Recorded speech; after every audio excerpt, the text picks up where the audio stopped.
Hey guys, Steve at Aerospace Components. I wanted to go over our new versions of our F150 kits.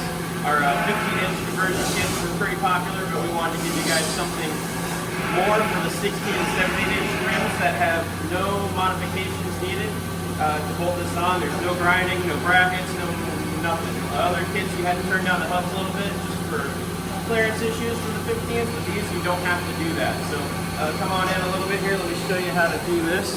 After you bolt on the rotor to the rotor hat, that will just slide right down on there. And here is our direct bolt caliper for these. These are custom machined per application. Look how easy this is. These ears, you slide that right on, will mount on the factory ears, and these bolts will thread right into the caliper. After you tighten both bolts down, you're done. Except for adding the brake line to it, but it's that easy to bolt on these systems.